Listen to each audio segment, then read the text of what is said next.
안녕하세요. 친절한 근로감독관입니다. 제가 1강부터 8강까지 근로감독에 대해서 강의를 좀 해드렸는데 사실은 제 얘기를 드렸죠. 여러분 얘기는 사실은 제가 안 들었습니다. 제가 하고 싶은 얘기만 전달을 해드린 것 같아서 오늘은 이제 실제 인사 업무 하고 계신 분을 좀 모시고 여러분들 얘기를 좀 듣는 시간을 갖도록 하겠습니다. 옆에 인사팀장님 나와 계시는데요. 인사 좀 나눌게요. 안녕하세요. 네, 네, 안녕하세요. 저는 양재에 있는 식품회사에서 인사팀장을 하고 있는 이진우라고 합니다. 반갑습니다. 네, 반갑습니다. 그 팀장님하고 얘기 나누기 전에요. 제가 2021년도 근로감독 계획이 발표된 거 아시지요? 네, 그 내용을 잠깐 좀 설명드리고 대화를 좀 이어가도록 할 텐데요. 2021년도 근로감독 방향은 이래요. 아마 보도자료 보셨을 텐데 키워드가 딱 이렇게 나와 있죠. 선택과 집중. 그럼 뭘 선택하고 뭘 집중하겠다는 거냐 궁금증이 드실 텐데 이겁니다. 우리나라에 사업장이 몇 개가 있을까요? 대충 410만 개 정도가 있더라고요. 근데 감독관이 나갈 수 있는 사업장은요. 그 중에 0.7% 안팎이에요. 2만 5천 개, 2만 7천 개 사업장. 비율적으로 답이 나오지요. 이 많은 사업장들을 점검한다? 불가능합니다. 그래서 필요한 곳에 선택하고 그걸 집중해서 점검을 하겠다라고 생각하시면 되세요. 예를 들면 이겁니다. 콜센터 한번 생각해 보세요. 전화 받죠. 수시로 응대하죠. 그러면 쉬는 시간 제대로 있을까요? 열악하다는 거 눈에 보입니까? 또 이런 거 있습니다. 연예기획사, 방송 제작 현장, 노동환경 열악하거든요. 근데 이제 다들 가고 싶어하는 젊은 층에서 많이 좀 선호하는 업일 겁니다. 그런데 노동이 너무 열악하죠. 이런데 저희가 선택해서 집중적으로 점검하고 개선시켜 나가겠다라고 이해하시면 될 것 같아요. 그리고 주 52시간 지금 실시는 되고 있다는 건 아시죠? 네. 그런데 저희가 300인 이상 기업부터 2021년도에 점검을 먼저 실시를 할 거예요. 왜? 충분히 시간을 가졌다고 생각을 하니까요. 준비를 충분히 해왔을 거라 생각을 하고요. 이제 나가서 확인하겠다는 겁니다. 법은 50인 이상 모든 기업이 2021년부터 적용이 되죠. 그런데 아직 준비가 부족하다. 그리고 시간을 좀 더 갖는 게 좋겠다라는 생각이라고 받아들이면 될 것 같아요. 300인 이상부터 점검을 하고 순차적으로 확대하겠다라고 이해하시면 될 것 같습니다. 근데 저희 노동법은요. 노동 관련된 법은 상시 근로자 숫자에 따라서 좀 적용되는 부분이 좀 다른 건 알고 계실까요? 예를 들면 10인 이상 사업장은 취업규칙 준비하셔야 되죠. 또 30인 이상 기업은요. 노사협의회, 고충처리위원회 50인은요. 장애인 고용 문제가 남아있죠. 그리고 100인 기업은 이제 장애인 고용하지 않았을 때 부담금 문제가 남아있습니다. 그리고 300인 이상 기업은 고용 형태 공시제도라는 게 있고요. 여성 근로자만 300명 이상 사용하게 되면 이제 직장 어린이 문제가 남아있게 됩니다. 이게 현실이 되는 거예요. 감독관님 질문이 있습니다. 지금 이제 인원수 규모에 대해서 얘기를 하셨는데 2021년에는 이제 300인 이상 사업장이 52시간제도 관련돼서 단속 대상이잖아요. 근데 법은 50인 이상 사업장이 적용되지 않나요? 네, 법은 이미 실시는 되고 있죠. 2021년도 1월부터는 50인, 7월 달부터는 뭐죠? 5인 이상 사업자까지 전부 다 확대 적용입니다. 근데 이거는 법은 그렇게 개정이 되어 있는 건데 현실을 한번 좀 보셔야 되세요. 현실을 좀 감안했다라고 좀 보셔야 될 것 같은데 300인 이상 기업들은 이미 몇 년 전부터 준비를 차근히 해왔습니다. 그래서 그 제대로 준비했냐를 저희가 올해부터 점검을 실시를 한다라고 보시면 되고요. 그렇다고 해서 50인 미만 기업들 50인 정도 되는 사업장이 지키지 않아도 된다. 뭐 이렇게 이해하시면 안 되세요. 법은 이미 나와 있기 때문에 지키셔야 되세요. 다만 근로감독관이 현장에 나가서 일일이 시정 명령하고 이렇게 할 대상은 아니고요. 자율 시정할 수 있는 기회를 드린다라고 이해를 하시는 게 좋습니다. 네, 그러면은 원래 300인 이상 기업이었는데 갑작스러운 인원 감축으로 200명으로 줄어든 회사는 어떻게 준비를 해야 될까요? 우선요. 300인 이상 기업이었으면 그 수준대로 300인 기준으로 노무관리 하셔야 되세요. 그게 대원칙입니다. 일시적으로 변동이 생겼다? 그건 감안하실 필요 없으세요. 일시적인 문제이기 때문에 마찬가지로 300인 기준으로 노무관리 하시되 사실은 이제 조직이 축소되거나 기업 변동이 생길 수는 있죠. 그래서 갑자기 200명으로 줄어들었고 그게 한동안 계속 이어질 전망이다. 그러면 그때부터는 200인 기준으로 노무관리를 하시면 되는 거예요. 원칙은 지키되 예외가 발생했다 그러면 그게 꾸준히 유지될 때 그 기준을 삼으시면 될 것 같습니다. 그러면 이제 말씀하신 거에 맞춰서 사업장 규모에 맞춰서 잘 준비하면 되겠군요. 그런데 사실 이거는 인사 담당자들의 고전적인 질문이긴 한데, 예, 감독관님이 오신다고 하면은 지적사항을 미리 좀 준비를 해야 될까요? 감독관이 지적사항 없을까봐 걱정하시는 거잖아요. 사실은 인사 담당자분들 만나면 꼭 그거 물어보세요. 감독관님 갈 때 서운해하시면 안 되잖아요. 뭐 하나라도 저희가 지적당할까요? 왜요? 지적하실 거 없으세요. 그렇게 고민하실 거 없고요. 여러분들이 지적당할 게 없으면 감독관은 사실은 뿌듯해요. 너무 관리 잘하신 거거든요. 칭찬해드리고 싶어요. 근데 이런 거는 좀 있습니다. 생각해보면 뭐냐면 제가 실제 경험했던 건데 이제 이 기업이 출발하는 기업이었던 거예요. 그리고 30명이 좀 안 됐던 것 같습니다. 그런데 이 기업 담당자가 인사 업무도 하고 다른 업무도 많이 병행하고 있어요. 그리고 회사 대표 마인드도 법을 지키겠다는 마인드가 강하시고 이것저것 알아보고는 계셨어요. 그런데 부족하죠. 시간이 많지도 않았던 것 같고요. 이런 기업에 나가서 감독관이요. 시시콜콜하게 모든 걸 지적해내고 시정하십시오라고 시정명령장 내보는 게 바람직해 보이지는 않았습니다. 제 입장에서. 제가 그 감독을 했을 때. 그래서 제가 어떻게 했었냐면 중요한 부분은 놓치면 당연히 안 돼요. 그런 상황은 저희가 지적해서 시정명령장을 내보냈고요. 담당하시는 분도 대표자도 변화할 수 있는 마인드가 충분히 있었습니다. 그렇다 그러면 현장에서 현장 행정 지도를 했습니다. 이런 부분들은 조금 개선을 하시면 바로 시정이 될 것 같습니다. 이건 바로 보완을 해주시고 제가 시정명령장이라는 문서로 굳이 보내드리진 않겠습니다. 라고 말씀 한번 드렸어요. 포인트가 이겁니다. 감독관이요. 현장에 나가서 혼내야 되는 부분이 딱 보여요. 혼낸다? 좀 표현이 좀 거슬릴 수는 있겠으나 제 표현대로 그냥 하겠습니다. 혼내야 될 부분이 있고요. 설명하고 설득해서 개선시켜 나갈 수 있는 그런 여지가 있는 부분들이 충분히 있어요. 그걸 구분한다고 좀 보시면 되세요. 이걸 구분해서 감독관이 근로감독을 하고 있는데 지적당할 거 걱정하신다? 그럴 필요 없다는 뜻입니다. 네. 그럼 이제 무작정 혼내러 지적하러 오신다는 건 아니라고 이해하면 될까요? 네, 맞습니다. 이제 제가 점검 나가서요. 지적사항 하나도 없었다는 사실은 없었어요. 중요한 사항을 시정명령 할까 말까 포인트에 그 경계선에 있었던 건 사실은 있었습니다. 그래서 구두로 행정명령, 행정지도하고 개선할 수 있게 이렇게 좀 조치하고 이런 경우는 있었는데 하나도 위반하지 않았다? 그런 경우는 존재할 수 없어요. 그래서 그거 좀 참고해 주시면 될 것 같고요. 뭐 지적사항이 없으면 안 된다 이런 고민보다는 여러분들이 노무관리를 제대로 하고 있냐를 자문해 보셔야 되세요. 중요한 포인트는 이겁니다. 감독관이 뭘로 점검한다고 그랬죠? 제가 앞서 1강부터 8강 계속 강조했던 건데 법 조항 그 자체와 그리고 근로감독관 직무 규정을 기준으로 감독관이 처분 내린다고 했죠. 요거 기준으로 여러분들이 자율점검 해보시고 점검 받았는데 지적을 했어요. 어쩔 수 없어요. 개선하시면 되세요. 저희가 그거 뭐 지적됐다고 해서 뭐 혼내거나 어떤 추가적인 조치를 하는 게 아니고 개선시키겠다가 목적입니다. 그렇게 이해해 주시면 좋을 것 같아요. 아, 그러면 결국은 법 조항과 직무 규정 중심으로 잘 준비하라는 뜻으로 알겠습니다.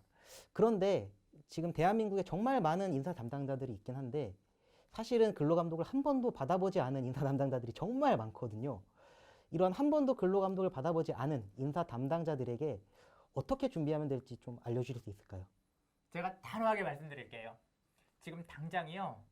국가법령정보센터에 접속부터 하세요. 그래서 근로기준법, 뭐 남녀고용평등법, 노동조합법, 우리 노동 관련된 법률 조항들을 출력을 해주십시오. 그게 첫 번째 할 일이에요. 어디 가서 강의 듣고 이런 거 먼저 생각하지 마시고요. 법 조항부터 숙지하라고 말씀드렸잖아요. 이거 먼저 펼치시고요. 근로감독관 직무규정을 보시면 점검표가 나와요. 감독관이 그거 점검한다는 뜻입니다. 그 점검표를 보고요. 예를 들면 이건 거죠. 점검표에 근로기준법 17조가 나와 있어요. 점검 항목으로. 17조가 뭐냐면 근로조건을 서면으로 명시를 했냐 그리고 교부했냐의 문제예요. 그럼 여러분들 사업장에 그걸 한번 접목시켜 보는 거죠. 우리 사업장이 근로조건을 서면으로 명시를 잘 했나? 취업규칙에 명시가 다 되어 있나? 누락된 건 없나? 그리고 관련 서류를 잘 준비했나? 그리고 교부는까지 했나? 이런 걸 자문하면서 내 스스로 점검할 수 있는 그런 시간들을 좀 가져보시면 될 것 같아요. 기본기에 충실하시면 됩니다. 수능 만점 받은 사람들 꼭 하는 얘기 있죠. 교과서 봤습니다. 기본에 충실했습니다. 우리 쪽의 기본은 법 조항 그리고 직무 규정에 있는 내용 같이 숙지하는 것. 감독관 무기가 그거라고 했잖아요. 여러분들이 오히려 그걸로 방어하실 수도 있다라고 생각하시면 될 것 같아요. 감독관님, 이거는 약간 뜬금없는 질문일 수도 있을 것 네. 같은데 감독관님이 오신다고 하면은 회사 입장에서 의전을 준비를 해야 될까요? 사실은요 이런 게 있더라고요. 그 점검 제가 나갔을 텐데 회사에 이렇게 전광판 LED 전광판이 이렇게 있더라고요. 여기에 근로감독관의 방문을 환영합니다. 이게 써 있는 거예요. 근데 와 저를 환영하네. 기분 좋게 점검도 받으시고 끝날 줄 알았어요. 근데 그렇게 기분 좋게 웃고 들어갔거든요. 들어갔는데 노무 관리가 제대로 안 돼 있는 거예요. 하나도. 서류 필요한 서류 제가 미리 보내드렸는데도 준비도 안 하시고 제가 기분이 그랬어요. 사실은 어떤 기분이 들었냐면 나는 웃으면서 들어갔는데 웃으면서 혼내고 있는 거예요. 막 따지듯이 이거 못했잖아요. 이거 왜 이렇게 관리하셨죠? 이러고 있는 기분이 좀 들더라고요. 웃으면서 혼내는 기분? 네, 좀 표현이 정확한지 모르겠습니다만 의전은 굳이 신경 쓰지 마세요. 제가 단호하게 말씀드릴게요. 감독관 오히려요. 개인 텀블러까지 들고 다닙니다. 한동안 그랬어요, 저희. 근데 이제 거기까지 좀 서로 과할 수 있고요.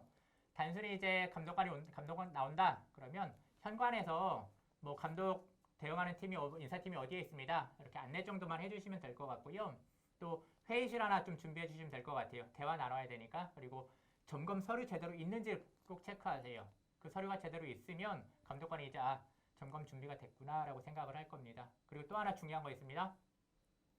매너 있는 태도로 정중하게 대해주세요. 네, 그게 좀 중요한 부분일 것 같아요. 감독관도 사람이라고 말씀드렸잖아요. 네, 기분 나쁘게 대응해주면 감독관도 감정적으로 나갈 수 있어요. 최대한 자제는 합니다만. 그래서 그런 부분을 좀 조심해 주시면 좋을 것 같고 중요한 거 제가 계속 강조해요.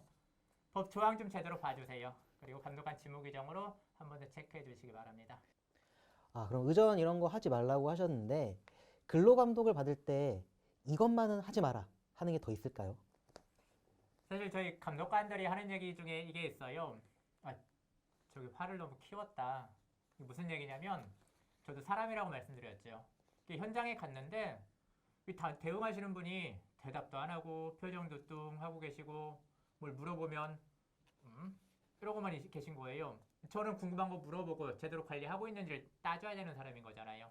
네, 그럴 때 사실은 솔직히 불쾌한 감정도 들기도 합니다. 이런 걸 좀 안 하셨으면 좋겠고 대답을 좀 제대로 해주시면 좋을 것 같아요. 근데 정말 피해야 되는 거 한 가지 있습니다, 여러분들.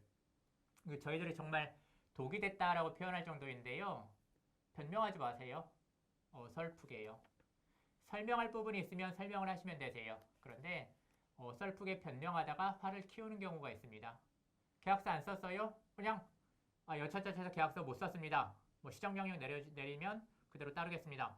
한마디면 끝나요. 그런데 썰을 풀기 시작하죠. 우리 인사 담당자가 그때 출장을 가서 놓쳤고 뭐 했고 결론은 안 쓴 거잖아요.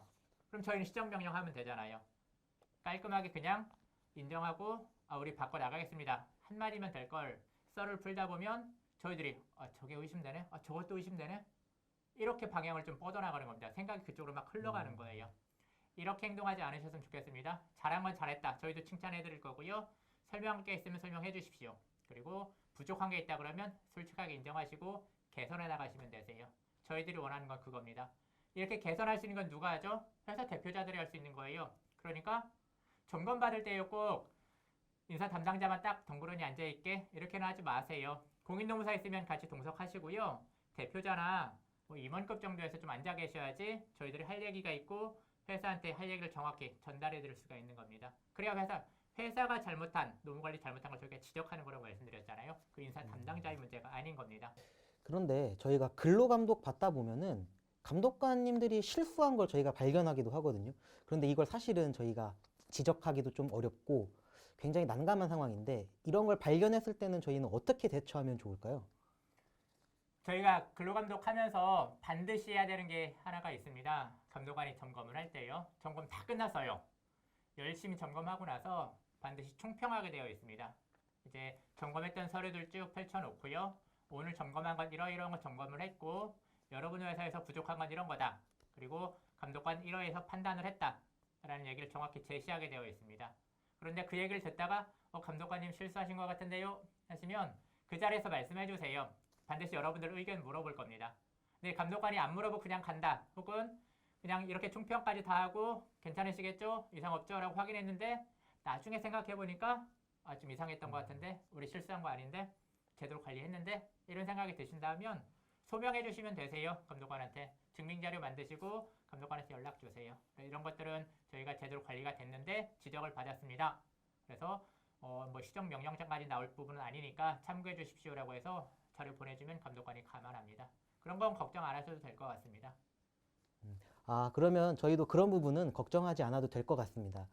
마지막으로 궁금한 게 있는데 근로감독을 준비를 할 때 저희가 꿀팁이라고 할 만한 게 있을까요?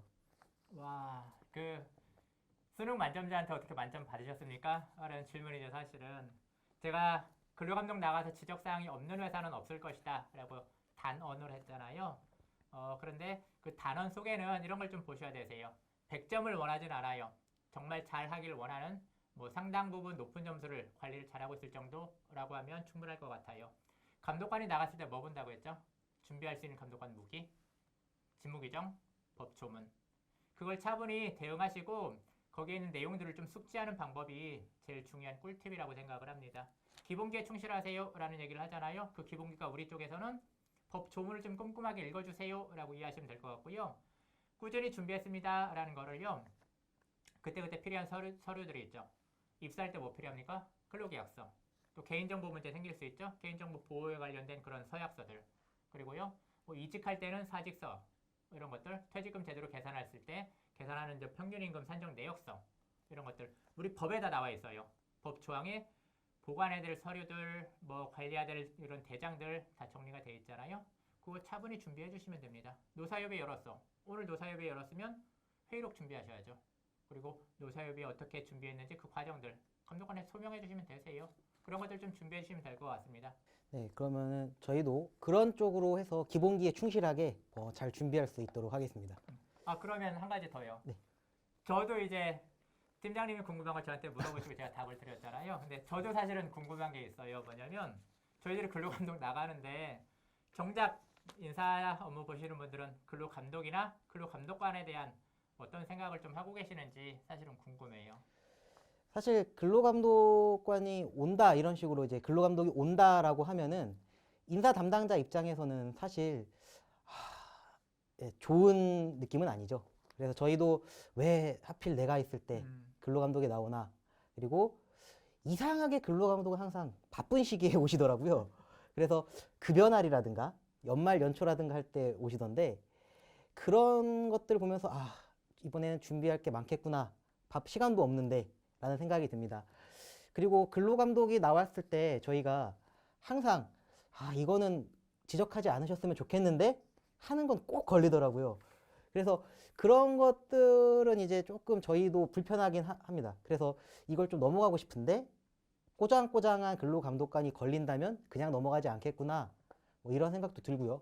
그래서 제가 궁금한 게, 이 근로감독관님들 하면은 이제 사법경찰관의 이미지가 있고 그래서 약간 좀 깐깐한 이미지가 있긴 한 것 같은데, 감독관님들 같은 경우에 이제 사업장 규모나 아니면 이제 업종에 따라서 감독관님 배정이 조금 달라지기도 하시나요? 딱히 그런 건 사실은 아닌데 이제 저희가 이제 전문성을 좀 높여야 된다. 감독관도 전문적인 업이기 때문에 전문성을 높여야겠다라고 해서 공인노무 자격증인 노무사 자격증 있는 분들을 감독관으로 특별 채용하기도 하고요. 그리고 아마 많이 보셨을 거예요. 이제 노동청 가시면 여성분들이 상당히 많아졌습니다. 이제 여성 근로감독관님들도 좀 많아졌고요. 저희들한테 정보구역이라는 게 있습니다. 근로감독관들한테는 이제 그 자기가 관할하는 이 사업장 소속돼 있는 노동청에서 구역을 좀 구분을 해서 정보구역별로 정보 수집하는, 뭐 이제 경찰로 치면 정보관 역할 이렇게 좀 이해하시면 될 것 같은데, 뭐 노사분규라든가 노사 동향 같은 거 좀 파악하고 저희가 신속하게 대응할 수 있게 그렇게 마련된 제도인데, 좀 그 지역 내에서 좀 이슈가 있는 사업장들은 베테랑 감독관들이 좀 맡기도 하고 그런 경우는 좀 있습니다. 제가 운이 조금 좋았던 것 같습니다. 제가 첫 근로감독을 2년차, 3년차일 때 받았었는데 사실 큰 지적사항 없이 넘어가 주시긴 했거든요. 제가 그때 신입이어서 약간 신입사원이라서 그런 거였나 궁금하긴 한데, 그럼 감독관님들 같은 경우에 딱 나왔는데 인사 담당자가 초보 인사 담당자, 신입이다, 이럴 경우에 좀 봐주기도 하시나요? 제가 좀 전에도 잠깐 설명드렸다시피 이건 것 같아요. 저희는 그 담당자를 혼내려고 가거나 그 담당자가 일을 제대로 했냐를 보는 게 아닌 거죠. 그 회사가 노무 관리를 잘 하고 있느냐라는 걸 점검하는 거예요. 그래서 법에 있는 기준대로 조치할 수밖에 없는 거라는 걸 좀 이해하시면 좋을 것 같고, 신입이 조금 이제 어리숙하다, 혹은 좀 이제 잘못했어요, 봐주세요라고 한다고 해서 봐줄 수 있는 부분, 그런 건 사실은 좀 아닙니다. 그러면 결국은 뭐 인사 담당자에 따라 달라지는 건 아니고 결국 기본기에 충실하게 준비를 한 거를 집중적으로 보신다, 이렇게 이해하면 될 것 같네요. 네, 맞나요? 맞습니다. 네. 네네. 혹시 인사팀장님께서는 오늘 저랑 대화 나누는 과정에서 좀 이제 근로 감독에 대한 어떤 막연함 이런 게 좀 해소가 되고 궁금증이 풀렸는지 모르겠습니다. 저도 사실 근로감독을 받아봤지만 저도 모르던 근로감독이 있었는데 이런 궁금증들이 오늘 상당히 많이 해소가 된 것 같고요. 오늘 강의를 통해서 앞으로 근로감독을 받을 때 조금 더 깔끔하게 근로감독을 받을 수 있지 않을까 생각합니다. 현업에 계신 분이라서요. 이제 근로감독에 대해서 충실히 준비할 수 있는 시간을 좀 그런 기회가 됐다라는 좀 뜻으로 저는 좀 받아들일 것 같고요.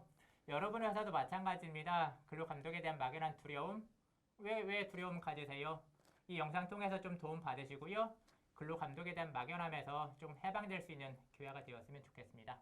네, 이상 친절한 근로감독관 궁금한 게 많은 인사 담당자였습니다. 였습니다.